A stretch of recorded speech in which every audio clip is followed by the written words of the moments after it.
up, besties? Today we're going to be doing our paycheck to paycheck budget. All right, so we've already got into the monthly budget, so now it's time to do paycheck to paycheck budget. And we're going to talk about the ways that we can help save some money throughout our paychecks. How are you guys coming along with the $100 challenge? Have you guys been saving? How is that working out for you? By now, we should have at least $200 extra in our savings. Are you there? Anyway, so if you guys have not already done so, make sure you grab your pen, make sure you grab your budget planner, and let's go ahead and get started with our paycheck to paycheck budget for March the 1st paycheck. Hey.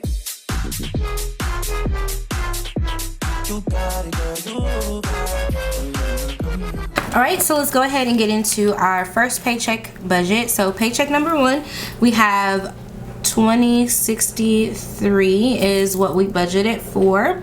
All right, so first up, we know we have our rent, and the due date for that is on 3/1, and we're budgeting $780. All right, and then we have our insurance, and that is 3/1 and $265.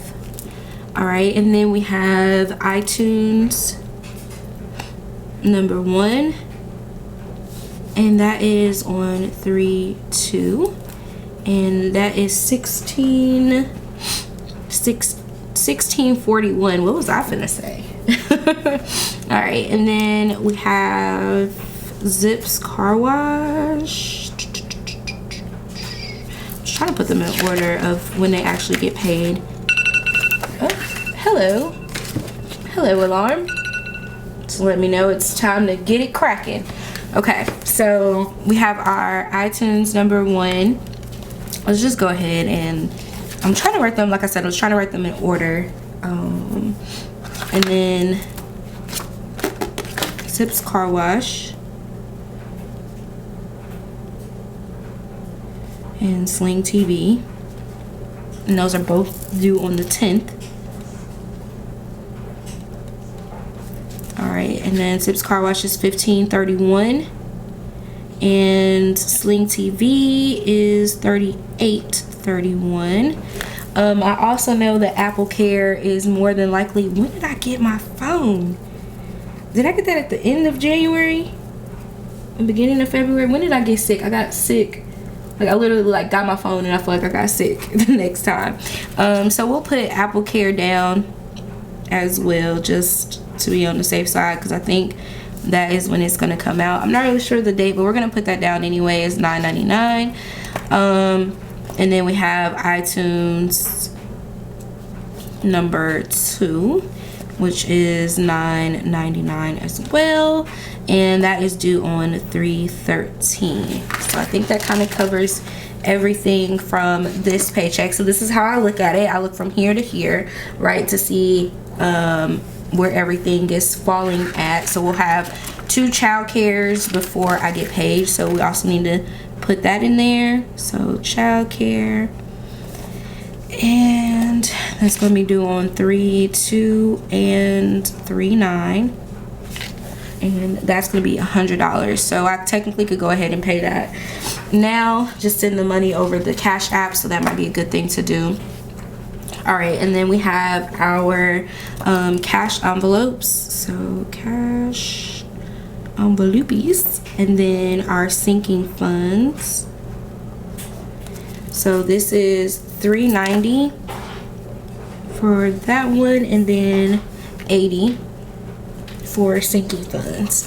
And this all includes, you know, all the different things that we have going on. You guys will see that in another video. But if you guys are ever wondering, my cash envelopes are like my groceries, my gas money, my household, my personal spending, personal care, things like that all fall into my cash envelopes. And then my sinking funds are things that I'm saving for my vacations, my clothing, anything like that, bubble stuff, like all of that is inside of there.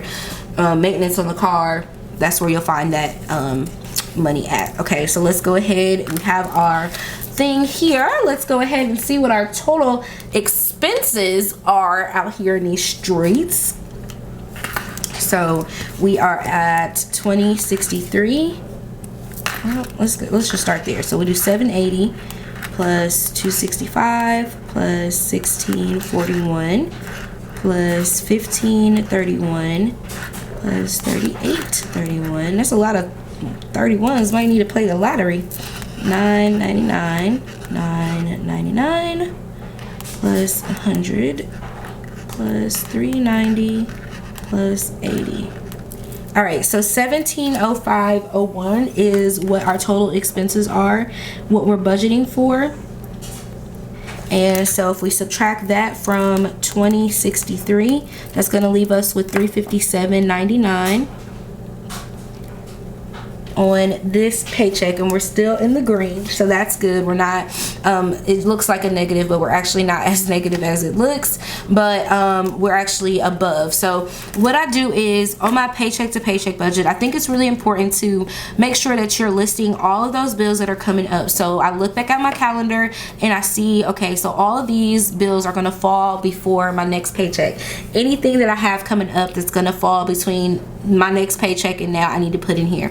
So something else I need to be mindful of, because I do have an eye doctor's appointment more than likely gonna come up, I'm gonna go ahead and write this down here, and I'm gonna budget $150 for that, my eye doctor budget. So this will technically change this, but what I'm gonna do is I'm not gonna put that on there because I don't know. Well, I kind of do know. Let's do it. Let's go ahead and redo this. So we were at 1705, right?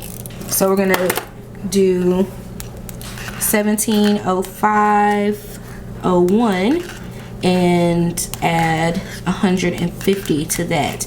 So that puts us at 1855.01, because that will fall in there, and I know, you know, if we budget for it, then we'll be fine. So we'll have 1855.01, so then subtract that from the 2063 is 207.99. okay? And this is why I stress like making sure when you are doing your budget that you don't go ahead and say, oh, I got $900 left over this month, I'm gonna just put this towards debt, because you don't know where that $900 is gonna come from. And then just like what I did now, you know, I went ahead and budgeted for my eye doctor visit, whereas over here I just kind of wrote it in and I didn't necessarily like budget. I mean, I budgeted for it mentally, but it wasn't an actual expense yet. But now that I'm into my paycheck, I know that I have the eye doctor appointment coming up, so that $150 is going to stick at that point. So that's the difference between when you're doing your monthly budget over here and then you're breaking it down by the paycheck. There's going to be things that come up within your paychecks that you're able to write down and see where it fits and where you have it going. Like if I had another doctor's appointment, where would that fit for my month? So I don't know what day the eye doctor appointment is, because they just sent me a text and didn't finish it, but it's gonna fall somewhere, you know, before my next paycheck here. So all of these things are needing to be paid, and I have to make sure that they get paid first. And so when I see it on my paycheck, I'm like, oh, okay, now I have this eye doctor here, so I can go ahead and subtract that. So what we have is $207.99 versus the $357 we were thinking we were gonna have left over, and now we've already included it in our budget, so we don't have to worry about it. We just go and swipey if we need to swipey or cash out, depending on what they take and what they accept, and there you go, you have it. So when you're doing it, just make sure you're capturing everything that you have going on in the month. If you're traveling, make sure you capture your travel. Make sure you're capturing any I would say, like if you have kids, any of those expenses that may come up, that's going to be important. Just tracking different things, because you don't want to miss things by just focusing on your monthly. Like I can't like express that enough. And maybe if you have some extra income coming in just on during this time, like let's say I was doing some coaching on the side and they wanted to do that, I would add that money up here versus waiting for the whole entire month and doing it there. I would just add it into my paycheck. So there's different ways that you can do it, but I highly recommend doing a paycheck to paycheck budget after you do your monthly expenses, because it is going to help you to see where your money is going. That is the whole thing about the every dollar budget. You're giving every dollar a name, a home, a place to reside, and everything. So when you see this remaining funds down here, my remaining funds just tells me that I have that money to put to the side for debt if anything was coming up. So this 207 I would leave alone. My notes would be pay on Navient. That's something I need to do because we want to keep them, you know, satisfied and happy. I also need to finalize my Las Vegas spending, and then flight to Denver. So I could potentially use this $207.99 and use that to pay for my flight to Denver in the event that I needed to. You know what I'm saying? Like, if that was something that was necessary, I could do it then, or I would just take the money from my savings because that's what it's made for, my traveling account. Like, that's why I have it. So I'm just going to stick these down here as reminders, and boom. We have done our paycheck to paycheck budget in less than 10 minutes. So there we are. I hope you guys have enjoyed it. Make sure you hit the like button. Make sure you subscribe. And as always, hit the notification bell so that you don't miss any more of my videos. And let me know how you guys are enjoying doing your budgets this way. Like, is it helping? Are you finding that you're finding more money? Like, I would like to know. Let's have a chat down below in the comment section. And I will catch you guys later. Mwah! KK, bye!